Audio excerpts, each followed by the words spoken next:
We want to go straight to our top story now. It's been revealed an 8-week-old baby was among 3 people who died when an Optus network failure left hundreds of customers unable to call 000.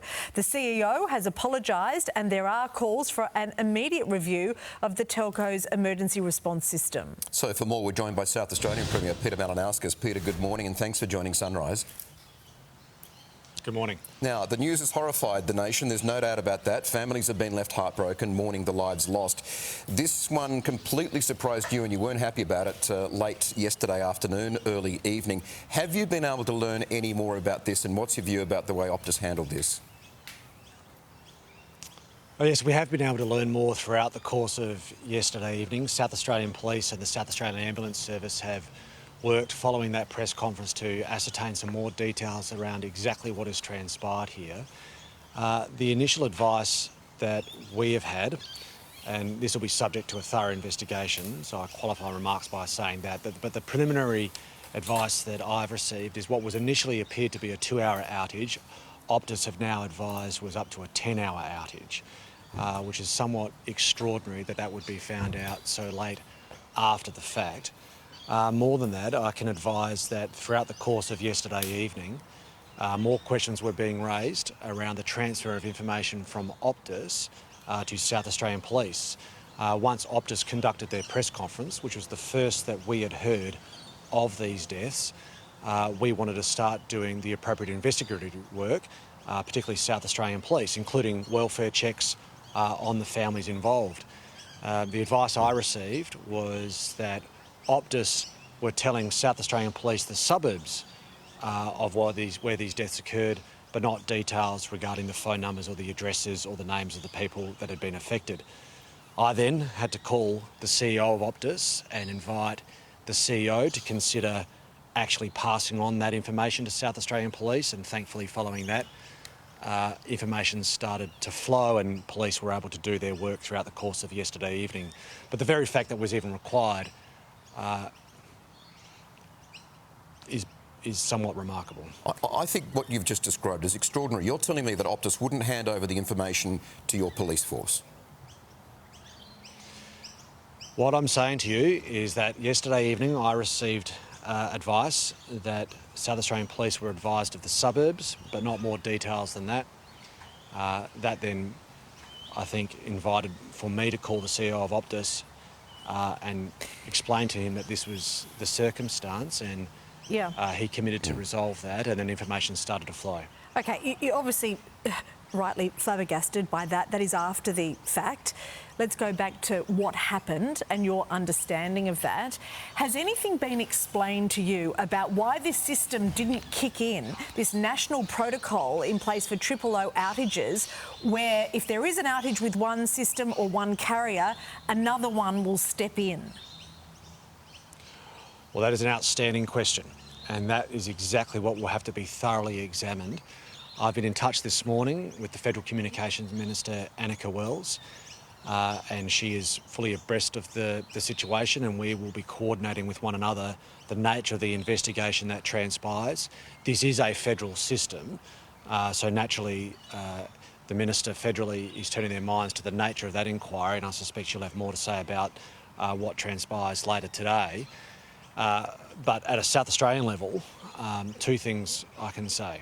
First thing is the coroner will be forming their own independent view, as they should, around whether or not a coronial inquiry is conducted here. I would expect the coroner would form a view about that pretty quickly. The second thing is that the South Australian Government, quite separately to the coronial review, will be conducting our own investigation and inquiry. That will be into all things that fall within our remit, while the technical issues that have clearly transpired here regarding Optus's role within the 000 system, that will have to be examined thoroughly, technically at a federal level to find out the answers to the questions that you rightly raised. There are questions everywhere.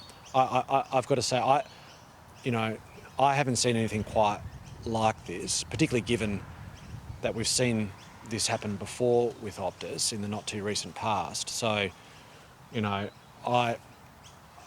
whole thing is staggering. It invites a lot of questions. And we'll certainly be getting to the bottom of it within the South Australian government. You just mentioned there, Peter, that you've got the state is going to, the South Australian government is going to do their own investigation, but you've got to rely on the feds as well. How much pressure are you going to put on the federal government here to bring about change? Because we saw this 2 years ago.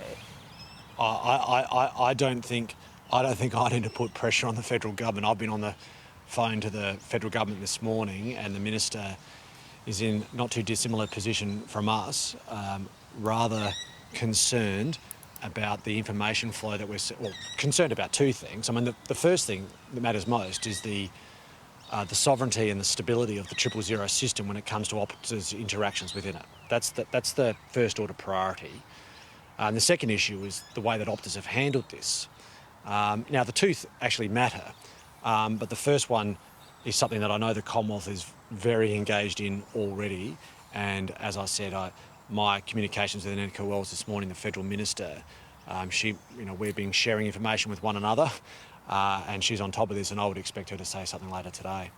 Peter, just one question about that bit you mentioned at the beginning where you've discovered now it wasn't a 2-hour outage, it was a 10-hour outage. When you spoke to the CEO last night, Mr Rood, did you not say to him, mate, why didn't you call the police service in South Australia and say, we've got a major 000 problem here, help us out? Look, my message to the CEO of Optus last night was after the system had been rectified. In fact, the advice is the system was rectified on Thursday afternoon. What I was saying to him was, we've got SAPOL with over 150 taskings at the moment trying to do welfare checks on their customers that were potentially impacted by this. You have information regarding 2 deaths. That information needs to be passed to South Australian Police, which I would have thought was a pretty obvious thing to do. To the CEO's credit, they subsequently responded, but I'm not too sure why it takes the Premier of a state to call the CEO of a business like this to make that information flow occur. But that's on one level, all of this, is startling. But I think we're just got to bring this back to the most fundamental of considerations here, and that we know that there are 2 people that have died. And I want to take this opportunity just to express my condolences to the families that have been impacted. Already, as you would expect, now that we do have that information, the South Australian government's reached out in particular to the family of the 8-week-old who has passed away, just to be able to start to establish a line of communication to provide mental health supports, as you'd reasonably expect. But that's work that we would have liked to have done a bit earlier had we known that information. There were crazy tactics used by Optus here, just quite hard to understand. Anyway. And two families in South Australia, as you said, deeply in mourning. One family in WA, someone's died there as well. Look, Peter Malinauskas, we really appreciate you just speaking openly to us this morning. Thank you. My pleasure, no worries.